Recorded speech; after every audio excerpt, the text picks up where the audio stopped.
ચલો મિત્રો, આપણે દુકાનથી સીધા સાંજે ઘરે પહોંચ્યા અને દરવાજા કન જઈને બેલની સ્વિચ આપણે દબાઈ. કાન બે વિમલ ભાવાણી તમારે ચિંટુ કર્યો વિડીયો લાઈક કરજો. જો આપણે બેગ મૂકી પલંગ ઉપર, પછી નાહી ધોઈને આપણે સીધા પહોંચી ગયા ડાઇનિંગ ટેબલ ઉપર. ડાઇનિંગ ટેબલ ઉપર પહોંચીને જોયું તો અનિતાએ બનાવી હતી ભેળ. આપણે તો વિડીયો ઉતારતે મોઢામાં પાણી આવી ગયું.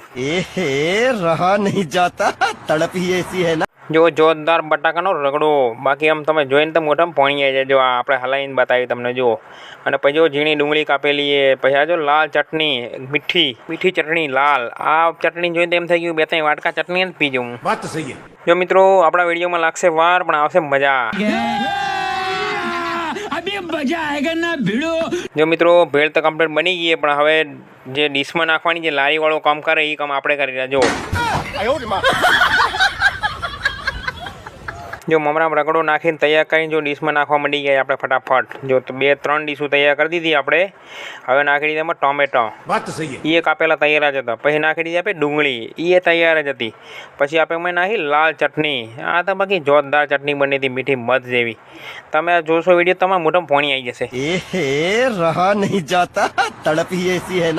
જો આપણે ઝીણી સેવ નાખવા માટે આવી પીળા કલરની આવેલી, કેમ કે શું લારીવાળા નાખતા હોય એટલે આપણે જોયું આવું તો આપણે એના જેવું કરવા માંડ્યા. પછી આપણે નાખ્યા ધાણા એના જેમ ઉપર ધાણા નાખીને તૈયાર કરી દીધી ડીશ આપણે જીતુભાઈને દઈ દીધી પહેલી તો. અને પછી દઈ દીધી બીજી ડીશ અનિતાને. પછી આપણે લઈને બેસી ગયા કે ફટાફટ મંડી જાય ખાવા. હારી ભૂખ જ એટલી બધી લાગી હતી ને. कौन है ये लोग, कहाँ से आते हैं?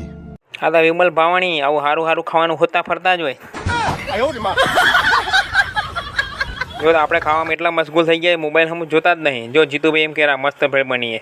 પછી સૃષ્ટિને પૂછ્યું, સૃષ્ટિ કે જોરદાર ભેળ બનીએ. અને જો ભેળ કઈ રીતની બની તેનું ડાયરેક્ટ વિડીયો બનાવ્યો જો આપણે ડીશનો. કેમ કે પહેલે શું ભૂખ લાગી હતી બરાબર એટલે વિડીયો નહોતો બનાવ્યો. પછી આપણે ઉતાર્યો વિડીયો. જો કેવી બનીએ જોરદાર. જો મિત્રો, આપણે ભેળ ખાઈ રહ્યા, ડીશ ખાલી થવાની તૈયારીમાં. જો ચિંટુ અમારા મમરા ખાઈ રહ્યો જો. વાત તો સહી. અને એમ કહેરો કે જોરદાર બનીએ ભેળ. અને ખાઈ રહ્યો મમરા અને વખાણ કરેલો ભેળ ને. કેમ કે અમારે ચિંટુ પહેલાં ભેળ ખાઈને બેઠો હતો, હું આવ્યો પહેલાં. હવે મંડ્યો મમરા ખાવા, એટલે આપણા ભેગો ભેળ ખાવા નથી બેઠો. આપણે બધા બેસીએ ખાવા. અને આવી ગઈ ભાઈ છા. પછી છાનો વાટકો આપણે દઈ દીધો સીધો જીતુભાઈને. પછી અનિતાએ મને વાટકો પર દીધો આખો છાનો ચકચકાઈને. ખબર હે વિમલને છા તો ખપશે જ, ભલે ભેળ ખાતા હોય તોય.